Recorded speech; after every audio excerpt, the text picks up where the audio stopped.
Hello everybody, thanks for stopping by for part two. I wasn't really planning on doing a part two, but some of the comments, people wanted to see the finished product. So the start of this video will be a quick recap, a couple-minute recap of the previous video, and then a very short video of the saw after I got it cleaned up and got it so it's not leaking fluid. Hope you enjoy, and thanks for stopping by the shop. Just a quick one for you. Well, it's maintenance day. I've been putting this off for so long. It's my horizontal bandsaw, and it's a little tight in here, but I'm going to see if I can get you a little shot. As you can see, it's quite filthy. You can see it drops coolant on the concrete there, and it's really time to service the coolant chamber and just do a general cleanup. And as I was looking at it here, I noticed in the back that it appears a pin is coming out right there. So I'm going to move it out into the main shop, and we'll start getting it cleaned up. The bandsaw is out of the machine room, and I need to remove the coolant box here to service it. And the heck if I'm going to get down on the ground and lay on the ground and do that like I've done once before. So trying to work smarter and not harder here. So get all this out. You can see my coolant is shit brown. It's ugly. You can see down in here there's another cover, and that cover is missing. Well, I need to make a panel here.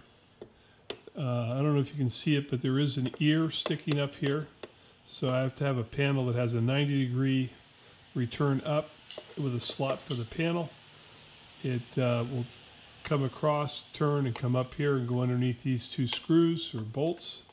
And then the panel coming this way, there's this radius hub here that the saw pivots on. It's got to jog around that also. Well, I got the cover made, but when the saw is in this position, any of the drippings off the blade get in this trough, and I was worried that this right here would end up peeing the fluid out. And that upgrades or additions I'm looking at doing to the saw here is on this trough that catches everything from here.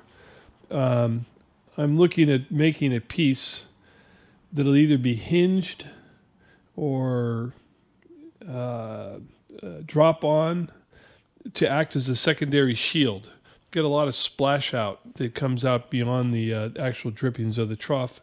Of course, dependent upon how much coolant's running. Well, since I'm servicing saw equipment, I haven't had this cold saw very long, but you can see it's been getting well used, and you can see the coolant tray is another shit brown. So time to clean this guy also. Well, here's a little handheld. Got the coolant nice and blue on the chop saw. That's all cleaned up and refilled. And then I've got the bandsaw running over here. I think the lights behind you is cutting it out, but I'll try to move around. So I've added some shields on the front here. I'm hand holding this, guys. So I've added some shields here on the front to prevent the leak coolant. You can see how it comes out the back here, and it was just splashing all over.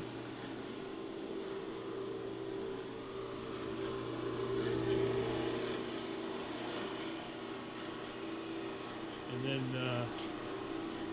you can see my new panel that I made here, and then I added this little trough on it so that it catches the any of the drainage from this trough here when the saw is in the vertical position. So cleaned up well, and